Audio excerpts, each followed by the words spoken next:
এই সমাজে টিকে থাকার জন্য সবচেয়ে যেটা গুরুত্বপূর্ণ সেটা হচ্ছে জ্ঞান, বুদ্ধি, বিবেক এবং অর্থ। এই চারটে পিলার তোমার মধ্যে তোমাকে রাখতে হবে। আর এই চার পিলার রাখার জন্য তোমার জীবনের কিছু পরিবর্তনের প্রয়োজন আছে, অর্থাৎ অর্থ ইনকাম করার প্রয়োজন আছে। যদি চাকরি পাও ভালো কথা, চাকরি করো। আর যদি চাকরি না পাও সেই ক্ষেত্রে তোমাকে অবশ্যই বিজনেস করতে হবে। আজ আমি তোমাদের সঙ্গে আরও 3টি ছোট বিজনেস নিয়ে আলোচনা করব, কারণ মধ্যবিত্ত গরিব পরিবারের ছেলেমেয়েরা প্রচুর পরিমাণে টাকা ইনভেস্ট করে বিজনেস করতে পারে না, কিন্তু তাদের বিজনেস করার মানসিকতা আছে, তারা চায় যে কিছু একটা ইনকাম করে।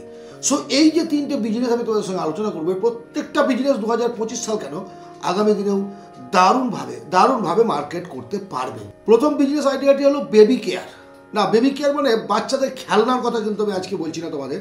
বেবি কেয়ার মিনস একটা সদ্যজাত শিশু, তার যে জিনিসপত্রগুলো প্রয়োজন এবং সেই অবস্থা থেকে বড় পর্যন্ত, অর্থাৎ তার পোশাক, জুতো, তার জামা কাপড়, শীতের পোশাক, গরমের পোশাক, তোয়ালে, শুধু তাই নয়, বেবি কেয়ার সোপ, বাচ্চাদের সাবান, তেল, শ্যাম্পু এবং কিছু মেডিসিন, যেমন যেগুলো ওপেন মার্কেটে বিক্রি হয়, বেবি ফুড, এই ধরনের প্রোডাক্টগুলো তুমি একটা শোরুম খুলে, তুমি একটা ছোট্ট দোকান খুলেও রাখতে পারো।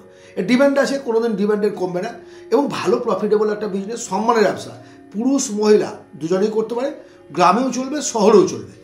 ইনভেস্ট হচ্ছে এই ক্ষেত্রে 25,000 টাকা থেকে তুমি শুরু করে যত টাকা ইনভেস্ট করতে চাও সেভাবে ইনভেস্ট করে এই বিজনেসটা করতে পারবে। বেবি কেয়ারের এই যে প্রোডাক্টগুলোর কথা বললাম তোমাকে, এতগুলো প্রোডাক্ট নিয়ে তুমি যদি প্রথমে শুরু করতে না পারো, তুমি ছোটো কয়েকটা প্রোডাক্ট নিয়ে করো। ছোটো কয়েকটা প্রোডাক্ট নিয়ে শুরু করার পর যখন তোমার মূলধন বাড়বে, বিজনেস রানিং হবে, দেন তুমি তখন আরও বেশি ইনভেস্ট করো, আরও বেশি টাকা লাগাও এবং ব্যবসাটাকে এগিয়ে নিয়ে যাও। সেকেন্ড বিজনেস, রেডিমেড সিজনাল পোশাক। এটা ফুটপাতে দাঁড়িয়েও করা যায়, ফুটপাতে দাঁড়িয়েও, কোনো লাগবে না, কোনো পুঁজির মানে মালপত্র কিনতে যে পুঁজিটা লাগবে সেটা ঠিক আছে, কিন্তু তাছাড়া কিছু লাগবে না। তুমি এটা কোনো ভ্যানে, ট্রলিতে, গাড়িতে করে নিয়ে গিয়ে ফুটপাতে সাজিয়ে বিক্রি করতে পারো। শীতের সময় শীতের পোশাক, যেমন টুপি, গ্লাভস, মোজা, গরমের সময় তুমি ব্যবহার করতে পারবে। গরমের যে টি শার্টগুলো আছে, হাফ প্যান্ট, এই সমস্তগুলো মানে সিজনাল একটা ব্যবসা। এটা শাড়ি ফাড়ি রাখার দরকার নেই, টোটালি একটা রেডিমেড পোশাকের দোকান হবে, বাচ্চা থেকে বড় প্রত্যেকের জন্য। ইনভেস্ট কম, লাভ বেশি এবং তুমি একটা সময়ে এই বিজনেসটাকে ইচ্ছে করলে একটা বড় জায়গায় নিয়ে যেতে পারবে। একটা শোরুম খুলে তুমি নিয়ে যেতে পারবে। অ্যাকচুয়ালি ইচ্ছেটা দরকার সব থেকে আগে। প্রয়োজন হচ্ছে অর্থের, আর অর্থ ইনকাম করার জন্য কিছু করতেই হবে। তুমি চুপচাপ বাড়িতে বসে থেকে লোকের সমালোচনা করে কিছু করতে পারবে না। যারা করছে সমালোচনা করতে দাও, নিজের কথা চিন্তা করো। এই সমাজটাকে শুদ্ধ করার দায়িত্ব তোমার নয়। প্রত্যেকটা কাজে প্রত্যেকটা লোকের প্রতিবাদ করা আর তাদের জীবনযাত্রাকে পাল্টে দেওয়ার দায়িত্ব তোমার নয়, কারণ তুমি ডিটারজেন্ট পাউডার নও যে শুদ্ধ করার জন্য। নিজেকে এমনভাবে তৈরি করো, এমনভাবে যেন প্রত্যেকটা মানুষ তোমার সঙ্গে লাগতে ভয় পায়, যেটা ভাবে যে না একে থাক, এর সঙ্গে সামনাসামনি হওয়ার একটু মুশকিল আছে। আর এই পাওয়ারটা তখনই আসবে, বলেছি প্রথমে আমি, জ্ঞান, বুদ্ধি, বিবেক এবং অর্থ, এই চারটে পিলার তোমাকে মজবুত করতে হবে। আজকের আলোচনার থার্ড বিজনেস, লাস্ট বিজনেস, সেটা হচ্ছে ডেলিভারি বয় বা গার্ড। ডেলিভারি বয় মানে আমি ওই খাবার বলছি না, তখন ডেলিভারি দেখো খাবার আসছে, জোম্যাটো ইত্যাদির মতো। তারপরে তোমার মনোহারি, মুদিখানা, সবজি, ওষুধ, কাপড়, সমস্ত কিছু এখন অনলাইনে মানুষ অভ্যস্ত হয়ে পড়েছে। মানে এমন একটা পরিস্থিতি যে দোতলায় থাকে নিচে তলায় নামতে পর্যন্ত বিরক্ত হয়, একেবারে ওপরে গিয়ে জলের বোতলটা, জলের ট্যাঙ্কিটা তুলে দিতে হয়, জলের ড্রামটা। এটা যে আসে সমাজ। তো তুমি একটা এলাকায় এরকম ডেলিভারি বয়ের কাজ করতে পারো। ডেলিভারি বয় নয়, ডেলিভারি একটা অ্যাপ তৈরি করে, এখানে একটু ইনভেস্ট করতে হয়, অ্যাপটা একটা বানাতে হবে। সেখান থেকে তুমি অর্ডার নিলে প্রথমে একটা দিয়ে শুরু করো, খাবার তো খাবার, দেন তুমি তার সঙ্গে মেডিসিন ভরো, স্টেশনারি ভরো, আদার্স ভরো, অ্যাপের মাধ্যমে অর্ডার নাও, বাড়ি বাড়ি পৌঁছে দাও, তোমার কাছে অর্ডার আসবে, তুমি মাল পৌঁছে দেবে। এখন কথা হচ্ছে জোম্যাটো ইত্যাদি বড় কোম্পানিগুলো কাজ করছে, তাদের সঙ্গে আমি কম্পিটিশানে কীভাবে টিকবো স্যার?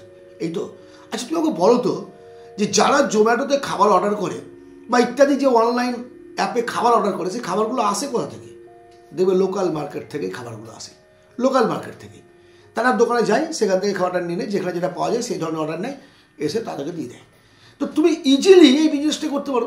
অর্ডার পেলে সেইভাবে তুমি একটা, তোমার অ্যাসিস্ট্যান্ট থাকলো, হ্যান্ডস থাকলো, তাদেরকে দিয়ে তুমি অর্ডারটা সার্ভ করলে পারা যায়। তো অ্যাকচুয়ালি ইচ্ছের দরকার, প্রয়োজন হচ্ছে মানসিকতা যে আমি কিছু করব। আর যতক্ষণ পর্যন্ত তুমি এটা না ভাববে, ততক্ষণ কেউ তোমাকে উন্নতি করতে পারবে না। প্রতিটা বছর আসে, বছর চলে যায়, আবার 2025 সাল আসছে, কী হবে তাতে? কোনো পরিবর্তন হবে? মনে মনে একটা পরিবর্তন হয় যে আমরা এবার শুরু করবই, কিন্তু শুরু করতে পারি না। শুরু করাটাই হচ্ছে সবচেয়ে গুরুত্বপূর্ণ একটি কাজ। সো আমি তোমাদের কাছে অনুরোধ করব যে এই 3টে বিজনেসের মধ্যে, এর ছাড়াও আরও অনেক ছোট ছোট বিজনেস আইডিয়া আমি এই ভিডিওতে শেয়ার করেছি, বিশেষ করে গরিব মধ্যবিত্ত পরিবারের ছেলে মেয়েদের জন্য। যদি তুমি চাও করতে, তাহলে অবশ্যই শুরু করতে পারো। আজকের আলোচনা কোন বিজনেসটি ভালো লাগলো এটা কমেন্ট করে জানাবে।